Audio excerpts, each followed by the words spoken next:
पवित्र आत्माको व्यक्तित्वको विषयमा आज शिक्षा दिँदैछु।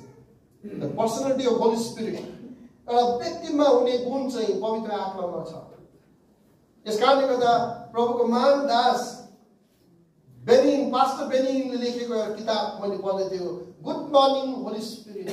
यति साह्रो डाक्टर यङ्गी छो प्रभुको महान दास थियो, अनि प्रभुले शक्तिशाली रूपमा चलाउनु भयो। अनि उहाँले चाहिँ पवित्र आत्मासँग चाहिँ साथी जस्तै सङ्गति गर्नु। अनि त्यो किताब तपाईँले पढ्नुहोस् है, बाइबलको किताब गुड मर्निङ होली स्पिरिट। पवित्र आत्मालाई चाहिँ यति साह्रो साथी जस्तै एउटा व्यक्तित्व, पवित्र आत्माको व्यक्तित्वलाई यति साह्रो महत्त्व दिएर उनीहरू अगाडि बढेको छ। यसले गर्दाखेरि प्रभुले उहाँलाई चलाउनु भयो। डाक्टर यङ्गी छो वर्ल्डको लार्जेस्ट चर्चको पास्टर त्यसै भएन। उहाँको खाली सेवाकाईमा, उहाँको प्रार्थना, उहाँको हर कुरामा चाहिँ पवित्र आत्माको चर्चा हुन्छ। पवित्र आत्माले उहाँलाई कसरी चलाउनु, अनि पवित्र आत्माको व्यक्तित्वको विषयमा उहाँले धेरै शिक्षा दिने गर्छ। र बेनिहिनले पनि ती कुराहरू भन्दछ। र आज हामी पहिला सिक्नेछौँ द पवित्र आत्मा को हुनुहुन्छ, हु इज होली स्पिरिट। हामी ती कुरा बुझ्नेछौँ पहिला चाहिँ। त्यसको बादमा पवित्र आत्माको नामहरू छन्, अनि त्यसको बादमा हामी आज मेन फोकस चाहिँ पवित्र आत्माको व्यक्तित्वको विषय लिएर हेर्नेछौँ। र आज म तपाईँलाई एउटा प्र्याक्टिकल पनि देखाउँछु, ताकि यहाँबाट आशिष भएर तपाईँ हामी फर्किनुपर्छ। स्क्रिनमा अलिकति ल्याउने कोसिस गर्दैछु है, यो एउटा PDF फाइलबाट आएको छ। पवित्र आत्मा चाहिँ को हुनुहुन्छ भन्ने कुरा हेर्न सक्नुहुन्छ। हेर्नुहोस् त, तपाईँको स्क्रिनमा तपाईँ हेर्दाखेरि पढ्न सकेन। अब म यहाँ अलिकति मेरो नोटमा लेखेको, तपाईँहरू ध्यान सुन्नुहोस्। यदि हामी परमेश्वरलाई, सुन्नुहोस् है युथ भाइ नानीहरू पनि, यदि हामीले परमेश्वरलाई वास्तविक रूपमा चिन्न चाहन्छौँ भने पिता र पुत्रलाई मात्र चिनेर पुग्दैन, तर व्यक्तिगत र वास्तविक रूपमा पवित्र आत्मालाई चिन्नै पर्छ। तपाईँ एउटा शक्तिशाली क्रिस्चियन, आशिषित प्रभुको छोराछोरी हुन चाहन्छ भने नि तपाईँले पिता परमेश्वरलाई चिनेर पुग्दैन, इनकम्प्लिट भयो। पुत्रलाई प्रभु यीशु ख्रीष्टलाई मात्रै चिनेर पुग्दैन, तर तपाईँको एउटा व्यक्तिगत जीवनमा अनि वास्तविक रूपमा पवित्र आत्मालाई चिनेको हुनैपर्छ।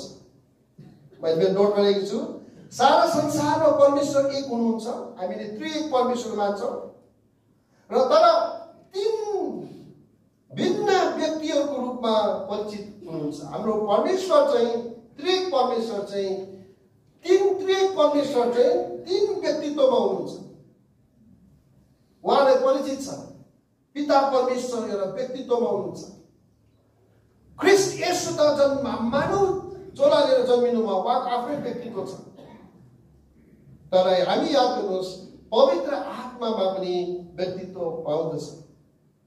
परमेश्वर तीनै व्यक्ति समान हुनुहुन्छ र हरेकमा परमेश्वरका गुणहरू छन्। यसले गर्दा आज शिक्षा चाहिँ किन सिकाउन चाहन्छ भन्दाखेरि परमेश्वर, त्रिएक परमेश्वरमा एउटा व्यक्तित्व हुने, परमेश्वरको एउटा व्यक्तित्वको सम्मान छ। तीन व्यक्ति समान हुनुहुन्छ, हरेकमा चाहिँ के छ, परमेश्वरका गुणहरू छन्।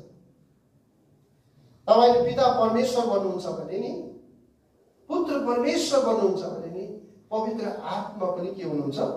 हजुर, पवित्र आत्मा पनि के हुनुहुन्छ? परमेश्वर। सो तपाईँले यो शिक्षाबाट के सिक्नुपर्छ भन्दाखेरि पवित्र आत्मा चाहिँ परमेश्वर हुनुहुन्छ। आज यसमा धेरैजनाको कन्फ्युजन छ। पवित्र आत्मा चाहिँ एउटा शक्तिको रूपमा त लिइरहेको छ, आगोको रूपमा। पवित्र आत्मा आगो भनेको क्या, पवित्र आत्मा हावा। पवित्र आत्मा हावा, पानी, तेल होइन। पवित्र आत्मा शक्ति पनि होइन। पवित्र आत्मा चाहिँ सृष्टिकर्ता, तपाईँले मलाई बनाउने परमेश्वर हुनुहुन्छ। आमेन। यो कुरालाई हामीले याद गर्नुपर्छ। हरेकमा परमेश्वरको गुणहरू छन्। त्रिएक परमेश्वरमा परमेश्वरका तीन व्यक्तिहरू हेर्नुहोस् त, जो व्यक्तिगत रूपमा प्रकट हुनुभएको छ। उहाँको कार्य, काम, व्यक्तित्व पनि निर्दिष्ट छ। पिता र, अब यहाँ चाहिँ गहिरो कुरा छ है, पिता र पुत्रको इच्छा अनुरूप पवित्र आत्मा तिमीहरूसँग व्यक्तिगत सम्बन्ध राख्न चाहिँ आउनुहुन्छ। पिता परमेश्वरको इच्छा, पुत्रको पनि इच्छा के छ? पवित्र आत्मा परमेश्वर मण्डलीसँग व्यक्तिगत सम्बन्ध राख्न आउनु भएको कुरा बुझ्नुहुँदैछ? पवित्र आत्मा चाहिँ खालि शिक्षाको रूपमा त होइन, घरमा मात्र होइन, तर पर्सनल तपाईको व्यक्तिगत सम्बन्धमा आउनु भएको। त्यसको लागि चाहिँ पिता र परमेश्वर र पुत्र परमेश्वरको पनि इच्छा यो छ, व्यक्तिगत सम्बन्ध राख्न आउनु भएको यो शिक्षा। आज तपाईले मनमा भेरी क्लियर टिचिङ लिएर जानुपर्छ। पवित्र आत्मा चाहिँ मसँग संगति गर्न आउनु भएको। सबैले भन्नुहोस्, यसो पर्सनल भन्नुहोस् त, पवित्र आत्मा मसँग संगति गर्न, सम्बन्ध राख्न आउनु भएको।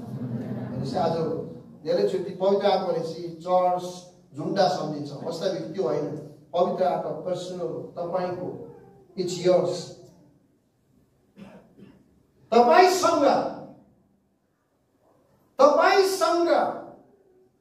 सम्बन्ध, व्यक्तिगत सम्बन्ध राख्न आउनु भएको पवित्र आत्मा चाहिँ। यसले गर्दा आज यो शिक्षाबाट हामीले के बुझ्नुपर्छ भन्दाखेरि म मेरो विश्वासको कदममा मेरो पवित्र आत्मालाई मैले एकदम नजिकबाट चिन्नुपर्छ। आमेन, प्रेज द लर्ड। उहाँ मसँग सम्बन्ध गाँच्नु भएको भने उहाँको विषय लिएर मैले धेरै ज्ञान पाउनुपर्छ। उहाँसँग कसरी सम्बन्ध राख्ने, उहाँलाई कसरी मेरो आफ्नै बनाएर राख्ने, उहाँको रिलेसनसिपमा, उहाँसँगको सम्बन्धमा म कसरी जोडेर रहन सक्छु। यो कुरा आज हामीलाई पवित्र पिता परमेश्वर र पुत्रको इच्छा यही हो कि पवित्र आत्मा चाहिँ हामीहरूसँग व्यक्तिगत सम्बन्ध राख्न आउनुभयो। आमेन भन्नुहोस् न। हेर्नुहोस्, आज तपाईँ एक्लो हुनुहुन्न। आज धेरैजना यहाँ छ, किन डिप्रेसनको साथी छैन भन्छ क्या? के छैन अरे? यहाँ यस्तो युगको साथी चाहिन्छ नि त, हामीलाई हुनु चाहिन्छ साथी, नभए एक्लो त साह्रो पर्छ नि। तब तपाईँ एक्लो संसारको साथी बनाउन धोका दिन्छ त्यो साथीले। तर यहाँ चाहिँ परमेश्वर, पिता परमेश्वर अनि पुत्र परमेश्वरले यस्तो परमेश्वर तपाईँको लागि पठाएको छ। उहाँ चाहिँ तपाईँसँग सम्बन्ध राख्न आउनुभएको, फ्रेन्डसिपको लागि आएको। आमेन, प्रेज द लर्ड। के को लागि आएको अरे? फ्रेन्डसिपको लागि। सम्बन्ध अहिलेको नानीहरूको भने तिमीहरूको ल्याङ्ग्वेजमा भने चाहिँ तिमीहरूसँग हाँसिन फ्रेन्डसिप गर्नुको लागि आउनुभएको। अनि आज पवित्र आत्मा चाहिँ भेरी इन्ट्रेस्टिङ छ। उहाँ भेरी इन्ट्रेस्टेड तपाईँसँग सम्बन्ध राख्नको लागि आउनुभएको। अब हामीले एकछिन ध्यान दिउँ, उहाँको त्यो हुरु आवाज, आगो, दान प्रदानको कुरा एकछिन पर राख्नु, अलिक टाढो राख्नु। तर आज चाहिँ बुझ्नुपर्ने शिक्षा चाहिँ के हो? पवित्र आत्मा चाहिँ तपाईँसँग सम्बन्ध राख्नु, फ्रेन्डसिपको लागि आएको। चिनोस् मलाई, म चाहिँ कति भलो परमेश्वर हो, म कति दयालु परमेश्वर छु, तिमीहरूको हर हृदयको कुरालाई म जान्दछु, कहिले धोका दिँदिनँ म तिमीहरूलाई, तिमीहरूको हर समय म यस्तो बलियो परमेश्वर हो, म तिमीलाई हर समय म सहयोग पुर्याउन सक्छु। म सल्लाहकारको रूपमा आएको तसँग सम्बन्ध गाँच्नको लागि। म शान्ति दातामा आएको, तँलाई निराशै हुनु दिँदिनँ म लाइफमा। आमेन। तर म निराशै हुनु दिँदिनँ, तर यस्तो शान्तिले भर्छु, यस्तो शान्तिले भरिदिन्छु। बाहिरबाट हेर्दाखेरि सबै गाह्रो छ, तर भित्रबाट त मसँग सम्बन्धको कारणले गर्दा चाहिँ जहिले हँसिलो नै हुनेछ, तर जहिले आनन्दितै हुनेछ। किनभने तैँले मलाई चिनेको छस्, वामाई म को, तैँले मसँग सम्बन्ध गाँसेको छस्। आज धेरै क्रिस्चियन जीवनमा गाह्रो भएको कारण थियो, because we don't have friend. हामीसँग साथी छैन। अनि को छैन भन्दाखेरि नि हामी मान्छेको साथी बनाउँछौँ। ठिक छ नि त, कोही राम्रो छ बनाइहाल्नुहोस्, तर त्यो मान्छे हो नि त। परमेश्वरको वचनले के भन्छ? श्रापित हो त्यो मान्छे जसले मान्छेमाथि भरोसा गर्छ, धन्य त्यो मान्छे जसले परमेश्वरमाथि भरोसा गर्छ। आमेन। त अब यो परमेश्वर, पवित्र आत्मा परमेश्वर, पिता परमेश्वरले पठाएको परमेश्वर, पुत्र परमेश्वरले पठाएको त्रिएक परमेश्वर, पवित्र आत्मा परमेश्वर, उहाँ चाहिँ तपाईँ अनि मसँग आज व्यक्तिगत सम्बन्ध राख्न आउनुभएको। प्लिज समय दिने उहाँलाई, फ्रेन्डसिप बनाउने, युथ बाइबल हो, पवित्र आत्मालाई साथी बनाउनु हुने। त्यसको लागि थुप्रो ठुलो चाहिँदैन। सिम्पल हुनुहोस्, साधारण हुनुहोस् अनि अर्डिनेरी तरिकाले पवित्र आत्मालाई भन्नुहोस्, पवित्र आत्मा thank you, so I want to make a relation. तपाईँसँग म सम्बन्ध गाँच्न चाहन्छु, तपाईँको मित्र हुन चाहन्छु, यति त भन्नु सक्छ नि हौ। इस्राएलीले जब गाह्रो परे नि परमेश्वरले भने प्रभु बचाऊ बचाऊ गुहार गर्दाखेरि उनीहरूलाई गुहार गर्न चाहिँ पवित्र आत्मै आउँथ्यो। आज युथ भाइ बहिनीहरू, आमाहरू ध्यान दिनुहोस्, बाबुहरू ध्यान दिनुहोस्, पवित्र आत्मा चाहिँ परमेश्वर हुनुहुन्छ अनि तपाईँको लागि, तपाईँसँग सम्बन्धको लागि आउनुभयो। घनिष्ठ सम्बन्ध, रिलेसन। हामीले भजन गाउँछौँ नि, बुवाको काखमा कसो टुटु र बुटु, म आएर के गर्छु बिसाउँछु।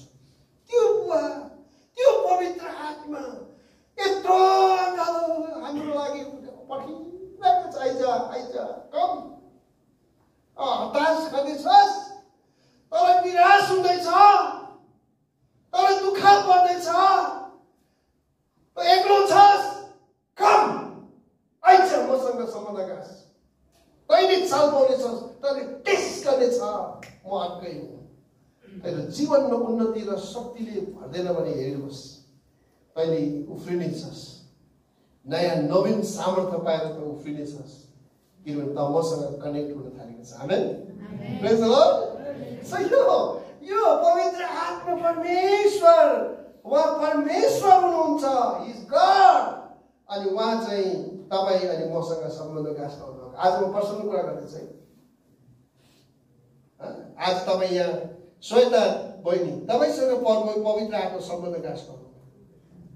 डोमा पवित्र आत्मा तपाईँसँग सम्बन्ध गाँच्न आउनुभएको। म यहाँ बाबुहरू देख्छु, विशाल भाइ पवित्र आत्मा पर्सनली तपाईँसँग रिलेसनको लागि आउनु भएको। बुझ्नुहुँदैछ? बिबी गुरुङज्यू सुन्नुहुँदैछ, तपाईँसँग पवित्र आत्मा पर्सनल रिलेसनको लागि आउनु भएको। सो यो कुरालाई बुझ्नुहोस्, पवित्र आत्मालाई सम्बन्ध गाँच्नुपर्छ। हामीले मौका दिनुहोस् है, सबले भन्छ के दिनुहोस् अरे, तर पवित्र आत्मा जबरजस्ती गर्नु हुँदैन, सो इच्छा दिएको छ। हि रेस्पेक्ट द्याट वन। पवित्र आत्माले चाहिँ आदर गर्छ तपाईँ मेरो सो इच्छालाई। तपाईँले बन्द गर्नुहुन्छ भने पहिले आउनु, छेउछेउमा डुलेर उहाँ जानुहुन्छ, तर तपाईँ भित्र उहाँ आउनुहुन्न, किनभने तपाईँले अनुमति दिएको छ।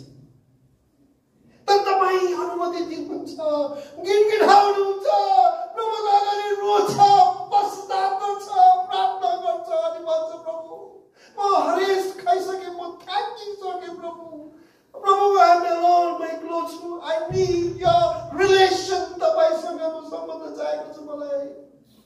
तब तपाईँ खुट्टामा जानुहुन्छ नि तपाईँलाई त्यो बाबुले फेरि अङ्गाल हाल्नुहुन्छ। आमेन, त्यो पवित्र आत्माले अङ्गाल हाल्नुहुन्छ। उठ उठ, अब कमजोर हुँदैनस्, तेरो हात म पक्रिनेछु। आमेन, मलाई यस्तो मजबुत बनाउनेछु हेर, तेरो शत्रुको सामुन्ने म तेरो शिरलाई ठाडो गराएर हिँडाउने बनाउँछु, तेरो नोक्सान भएको ठाउँहरूलाई म अब आशिषमा परिणत गराइदिन्छु। आमेन, तेरो जीवन एउटा आशिषित र शक्तिशालीमा बनाउन सक्छु। यो पवित्र आत्मा बुझौँ है, पवित्र आत्मालाई बुझौँ। इज गॉड, परमेश्वर हो, उहाँ शक्ति होइन, शक्ति त उहाँको गुण हो, तर उहाँ चाहिँ परमेश्वर हो। तपाईँ मेरो आत्मिक बाबु हो। पवित्र आत्मा परमेश्वर मेरो जवान बाबुले यसो चिन्नुपर्छ, तपाईँको आत्मिक बाबु हो उहाँ चाहिँ। जब उहाँ तपाईँभित्र आउनुहुन्छ नि, कोमल प्रभु, दयालु प्रभु पवित्र आत्मा तपाईँभित्र आउनुहुन्छ नि, तपाईँको जीवन बेग्लै भएर जान्छ। आमेन, ट्रान्सफर्म हुन्छ तपाईँ। ओके, यहाँ लेख तलपट्टि हेर्नुहोस् त, हामीहरू